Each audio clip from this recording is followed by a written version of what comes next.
pouvait suivre plus facilement le tempo, le rythme de la musique. Fait qu'en même temps, ça permettait à la musique de planer un peu plus loin.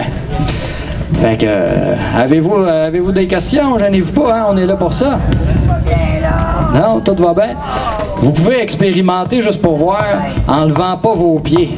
Essayez ça pour le fun. Juste en faisant un petit mouvement avec les pieds comme ça. Expérimentez ça. Trouvez votre propre économie d'énergie. Parce que l'important, c'est qu'il faut pas taper comme ça parce qu'on va se brûler, on va se fatiguer. Dans une veillée de chansons, là, je vous dis que ça brûle un homme.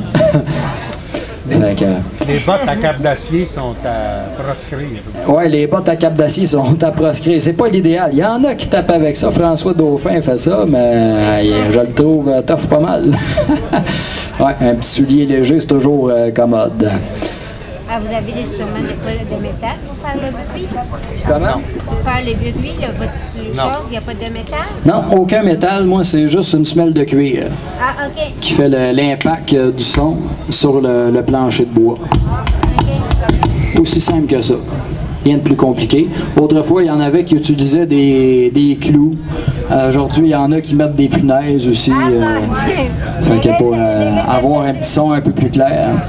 Fait que pour terminer l'atelier des percussions traditionnelles, j'aimerais ça inviter M. Jacques Landry à venir se joindre à moi, qui va vous parler des os, des côtes de bœuf.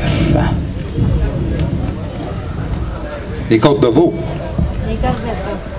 Mais initialement, au Québec, c'était surtout des côtes de porc qui étaient utilisées. Mais avec le temps, vous êtes des mangeurs de spare ribs. Oui. Les côtes levées puis les spare ribs a fait en sorte qu'il n'y a plus moyen de trouver des côtes de porc. Fait que des côtes de veau de 200 livres, c'était l'idéal. C'est ce avec quoi je joue. S'il y a des gens de 90, 100 ans qui sont ici, vous devez peut-être vous rappeler que moi, dans mon jeune âge, à la récréation, on jouait du yo-yo. Oh, avec ouais, toutes les... ouais. Mais avant, dans les écoles de rang, il y avait des petites règles de 6 pouces.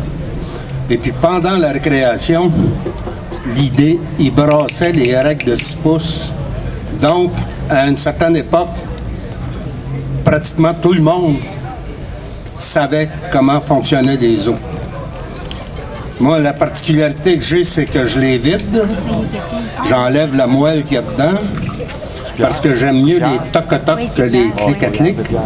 Un peu sur le même principe que les souliers à Philippe. Pas de métal, juste du bon cuir, ça fait un beau son. C'est la même chose pour les os. Quand on donne une caisse de résonance, le son est fait plus toc-toc que clic-à-clic.